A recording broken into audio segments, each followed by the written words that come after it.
আজকে আমার রেসিপি পাকা আমের বড়া। আপনারা বড়া তো অনেকে অনেকভাবে খেয়ে থাকেন, একবার এভাবে পাকা আমের বড়া খেয়ে দেখুন, এর স্বাদ কিন্তু মুখে লেগে থাকবে। নমস্কার বন্ধুরা, টেস্টি ডিশেস বাই রুমা চ্যানেলে আপনাদের সকলকে স্বাগত জানাই। আমের বড়া করার জন্য আমি দুটো পাকা আমের পাল্প নিয়ে নিয়েছি। এর মধ্যে আমি দিয়ে দেব 3 টেবিল চামচের মতো ময়দা এবং 3 টেবিল চামচের মতো চালের গুঁড়ো। এবার এর মধ্যে দিয়ে দিব স্বাদ অনুসারে চিনি। আমের মিষ্টির পরিমাণ অনুসারে চিনির পরিমাণটা কিন্তু কম বা বেশি হবে।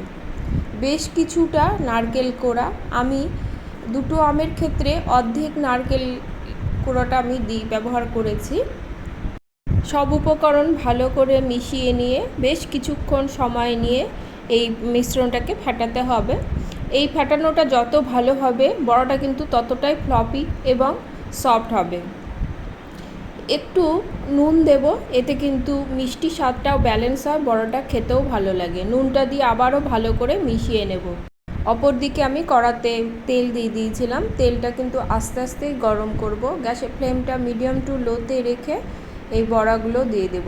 বড়াটা কিন্তু একদম লো ফ্লেমেই ভাজতে হবে, এতে বড়াটা ভেতর পর্যন্ত ভালো করে ভাজা হয়ে যাবে এবং ধীরে ধীরে কালার আসবে। আপনারা যদি মিডিয়াম টু হাই করে ভাজেন তাতে কিন্তু বড়াটার কালার চলে আসবে, বড়াটা কিন্তু ভেতর থেকে কাঁচা থেকে যাবে। তাই বড়াটা ভাজার সময় অবশ্যই লো টু মিডিয়াম হিটেই ভাজবেন। ভালো করে দু পিঠ আমি লাল করে ভেজে নেব। বড়াটা দেখুন কতটা ফ্লপি হয়েছে, যে তেলের উপরে ভাজতে শুরু করেছে। বড়াটা যখন বেশ কালার ধরেছে, একটু লালচে টাইপের হয়ে এসেছে, এবার আমি বড়াটা তুলে নেব।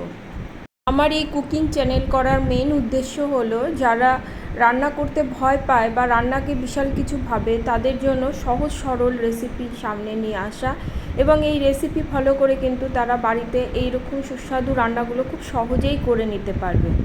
আজকে আমার এই আমের বড়ার রেসিপি যদি আপনাদের ভালো লেগে থাকে, লাইক কমেন্ট করবেন এবং সাবস্ক্রাইব করে পাশে থাকবেন। আজ তাহলে এ পর্যন্তই, দেখা হবে পরের কোনো রেসিপি নিয়ে। সকলে ভালো থাকবেন, ধন্যবাদ।